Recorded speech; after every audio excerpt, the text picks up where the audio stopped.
दोस्तों, क्या आप जानते हैं कि प्रार्थना करते समय कुछ बातों को बिल्कुल भी नहीं बोलना चाहिए। जी हाँ दोस्तों, बहुत बार आपने ये सुना होगा कि प्रार्थना करते समय हमें किन किन बातों को बोलने की आवश्यकता है। मैंने भी बहुत बार वीडियो बनाकर ये बताया है कि एक मसीह व्यक्ति को प्रार्थना करते समय किन बातों को बोलना चाहिए। लेकिन आज मैं आपको बताना चाहता हूँ कि कुछ ऐसी बातें हैं जो प्रार्थना करते समय बिल्कुल भी नहीं बोलनी चाहिए।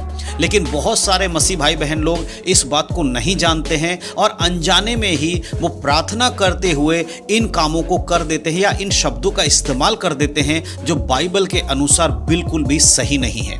आज मैं आपको 3 ऐसी बातें बताने जा रहा हूं जो कि कभी भी प्रार्थना करते समय आपको नहीं बोलना है या परमेश्वर से उस बात को नहीं कहना है। अगर आप ये 3 बातों को प्रार्थना करते समय बोलते हैं या परमेश्वर के समीप में रखते हैं तो आपकी प्रार्थना कभी भी सुनी नहीं जाएगी और ना ही परमेश्वर से आपको कोई उत्तर मिलेगा। इसीलिए बहुत ध्यान से आज के इस वीडियो को देखिएगा, क्योंकि ये 3 बातों को आपके लिए जानना बहुत ही ज़्यादा ज़रूरी है।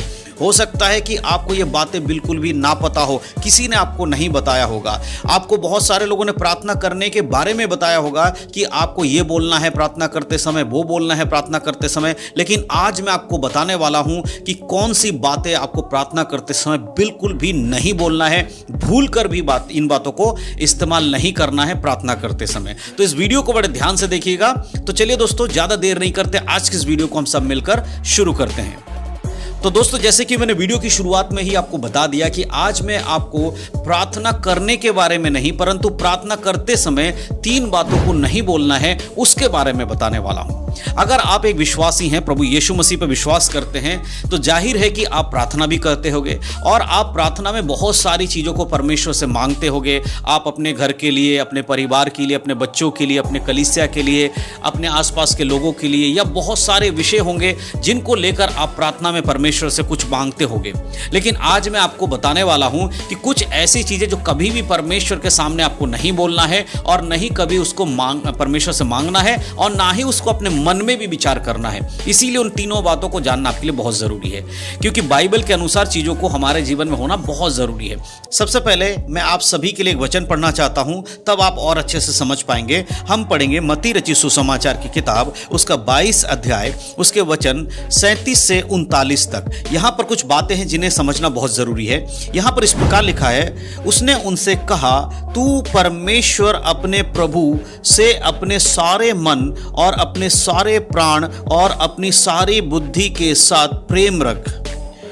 बड़ी और मुख्य आज्ञा तो यही है और उसी के समान यह दूसरी भी है कि तू अपने पड़ोसी से अपने समान प्रेम रख। दोस्तों, यहाँ पर प्रभु यीशु मसीह सबसे बड़ी आज्ञा के बारे में बता रहे हैं और यहाँ पर सबसे बड़ी आज्ञा, 2 आज्ञाओं को परमेश्वर यहाँ दिखाते हुए बोल रहे हैं कि तब सबसे पहले तो परमेश्वर को ही सबसे पहला स्थान देना है, उसी की आराधना करनी है, उसी की बातों को मानना है, उसी के लिए अपने जीवन को समर्पण करना। दूसरी उसी के साथ साथ बता रहे कि सेम इसी के तरह एक और आज्ञा है, वो है तू अपने पड़ोसियों से अपने समान प्रेम रख। इस वचन को याद रखिएगा, क्योंकि वीडियो में आगे चलकर आपको ये वचन समझ में आएगा। अभी शायद आपको समझ में नहीं आ रहा है, लेकिन मैं वो 3 बातें जब आपको बताऊंगा तब आपको ये वचन समझ में आएगा। तो सबसे पहले मैं आपको बताना चाहता हूं, पहला जो बात है जो प्रार्थना में आपको नहीं बोलना है, वो है अपने पड़ोसी को सबक सिखाने के लिए या उनके जीवन में बुरा होने के लिए कभी भी परमेश्वर से प्रार्थना ना करें। जी हाँ दोस्तों, बहुत बार आपने देखा होगा कि आपके आसपास के लोग आपसे नफरत करते हैं या आपके विरोध में बातें करते हैं। कई बार वो आपको बहुत सताते हैं। आप प्रभु यीशु मसीह पर विश्वास करते हैं, इसलिए वो आपको बहुत सारी बातों में आपको सताते हैं, कई सारी चीज़ों में आपको परेशान करते हैं। ऐसे में क्या होता है, बहुत बार मसीही लोग इरिटेट हो जाते हैं या गुस्सा हो जाते हैं या परेशान हो जाते हैं, और ऐसी हालत में जब वो प्रार्थना करने बैठते हैं तो वो परमेश्वर से कहते हैं, प्रभु हमारे पड़ोस में रहने वाले लोग हमें सताते हैं, परमेश्वर उनके जीवन में आप ऐसा कुछ करो ताकि उन्हें सबक मिल जाए कि प्रभु यीशु मसीह के लोगों को सताने का परिणाम क्या होता है। इस तरह से अपने मन में जलन की भावना रखकर बहुत सारे लोग प्रार्थना करते हैं। अगर आप भी इस प्रकार का प्रार्थना करते हैं, अगर आप अपने प्रार्थना में इन शब्दों का इस्तेमाल करते हैं कि आपके पड़ोसी को सबक सिखाए, परमेश्वर उनके जीवन में कुछ ऐसा करे जिससे कि उनके जीवन में सबक आए कि यीशु मसीह के साथ खड़े रहने वाले लोगों को सताने का परिणाम क्या होता है। मेरे प्रियो, देखिए एक चीज आपको समझा देता हूं मैं, तब आप समझ पाएंगे।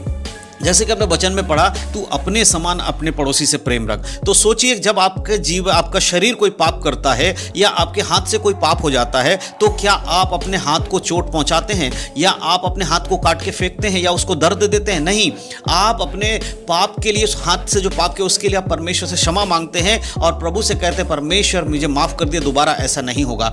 उसी प्रकार से जब आपका पड़ोसी आपके जीवन में दुख दे, दर्द दे, तो आपका प्रार्थना ये नहीं होना चाहिए कि उनको सबक सिखा परमेश्वर, परंतु यह होना चाहिए, हे परमेश्वर वो नादान है, उन्हें सच्चाई नहीं पता, आप उनके जीवन में अपने नाम को भेजिए, आप उनके जीवन में कुछ ऐसा कीजिए जिससे कि वो यीशु मसीह को जान सके और हम सब मिलकर आपकी आराधना कर सके। इस प्रकार से उनके लिए प्रार्थना कीजिए। जैसे आप अपने शरीर के लिए प्रार्थना करते हैं, वैसे आपको अपने पड़ोसियों के लिए प्रार्थना करना है।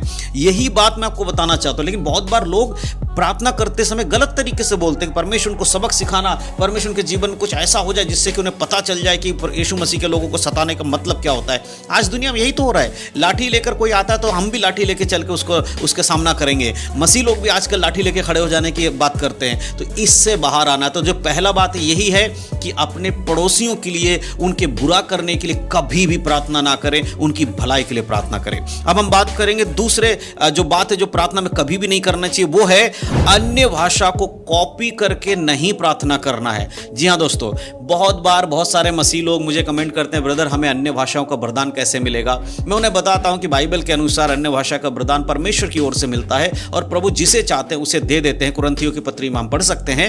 लेकिन कई बार लोग क्या करते हैं, जब कोई पास्टर अन्य भाषा बोलते हैं या कोई प्रॉफिट है, कहीं यूट्यूब पे देख लेते हैं या चर्च में देख लेते हैं, उसके बाद वो जब अपने प्रार्थना करने जाते हैं तो वो उन्होंने जिस तरह बोला है उसको रट लेते हैं या याद कर लेते हैं और वो अपने प्रार्थना में उन्हीं शब्दों को दोहराना शुरू करते, बार बार उन्हीं को बोलने लगते हैं। और फिर बाद में 2-4 दिन बाद उन्हें लगता है, जब वो रट लेते पूरी तरह उनको याद हो जाता है, तो उन्हें लगता है कि हम अन्य भाषा में बात कर रहे हैं। और प्रार्थना में फिर जो बातें होती हैं, जो नॉर्मल हिंदी इंग्लिश में जैसे भी आप प्रार्थना करते हैं, उन भाषाओं को छोड़कर वो कॉपी की हुई अन्य भाषाओं में प्रार्थना करते हैं, जिसका कोई मतलब नहीं है, कुछ नहीं पता होता ना आपको और ना ही सुनने वाले को। इसीलिए कभी भी कॉपी करके अन्य भाषा में प्रार्थना ना करें, परंतु प्रभु से प्रार्थना इस बात के लिए करें कि परमेश्वर आपको अन्य भाषा का वरदान दे, ताकि आप जो प्रभु आपको देता है उस भाषा में आप प्रार्थना कर सको। तो ध्यान रखिएगा। दूसरी बात, प्रार्थना में कभी भी दूसरे को सुनकर अन्य भाषा को कॉपी करके मत प्रार्थना करिए। परमेश्वर से अन्य भाषा मांगिए, प्रभु आपको देंगे। उसके बाद आप दिन भर अन्य भाषा में प्रार्थना करिए। हालेलुया।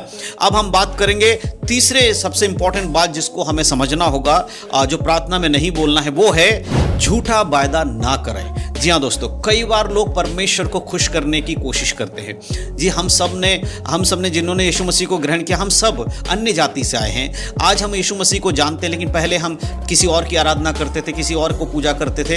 तो हमारे लिए एक नियम था कि हम उसको खुश करने के लिए कुछ चढ़ावा चढ़ाते थे या कुछ वायदे करते थे कि अगर मेरे जीवन में ऐसा होगा तो मैं इतने रुपए का ये दूंगा, मैं इतने रुपए का ये चढ़ा दूंगा। इस तरह का हम लोग पहले करते थे। वही स्वभाव कई बार मसीह लोगों के जीवन में रहता है, और जब वो परमेश्वर के पास आते हैं तो वो आप कोई चढ़ावा चढ़ाने की बात नहीं करते हैं, लेकिन बोलते हैं, प्रभु अगर मेरे जीवन में आपने ऐसा कर दिया तो मैं क्या कहते हैं 21 दिन का उपवास रख लूंगा। प्रभु अगर आपने मेरे जीवन में ऐसा कर दिया तो मैं फलाने कर दूंगा, ये कर दूंगा। इस तरह से प्रभु को खुश करने के लिए कुछ ऐसी बातों को बोल देते हैं जिन्हें वो कभी करते नहीं है, लेकिन वो सोचते हैं ऐसा बोलने से परमेश्वर हमारी सुन लेगा। देखिए मेरे प्रियो, ये कभी भी नहीं करना। झूठा वायदा परमेश्वर के समीप में आपको प्रार्थना में कभी नहीं करना है। आप जैसे हैं सच्चे मन से बोलिए, परमेश्वर मेरे जीवन में ये है, आप चाहे तो मेरे जीवन में आप इसको करिए, मुझे इसकी जरूरत, आप मुझे दीजिए। लेकिन ये मत बोलिए अगर आप मुझे देंगे तो मैं आपको ये दूंगा, आप मुझे देंगे तो मैं हर संडे चर्च जाऊंगा, अगर आप मुझे बड़ा सा गाड़ी दे देंगे तो मैं क्या करूंगा, हर संडे चर्च जाकर आपकी गवाही दूंगा। इस तरह की तो परमेश्वर के सामने वायदे नहीं करना, झूठे वायदे। कई बार लोग वायदे करते हैं, निभाते नहीं है।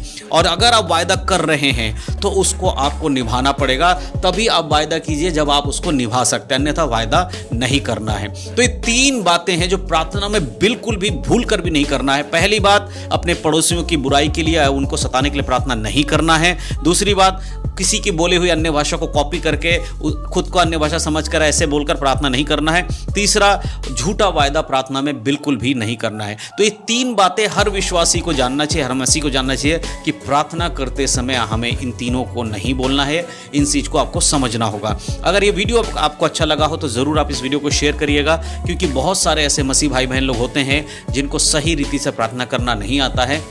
और अगर आपने इस बात को सीख लिया है तो आपका और हमारा कर्तव्य यही है कि जो हमने बाइबल से सीखा है, परमेश्वर की आत्मा सीखा, वो दूसरों को सिखाएं। तो ज़रूर इस वीडियो को शेयर करिए, उन लोगों तक पहुंचाइए जिनको इसकी ज़रूरत है। हो सकता है कि आपके जैसे बहुत सारे लोग ऐसे होंगे संसार में जिन्हें प्रार्थना करना नहीं आता, या आता है तो गलत तरीके से कर रहे हैं। तो प्लीज़ आप उनके लिए इस वीडियो को शेयर ज़रूर करिएगा। तो परमेश्वर इन सब बातों के द्वारा आप सबको आशीष दे। यीशु मसीह के नाम में सबको जय मसीह की। God bless you.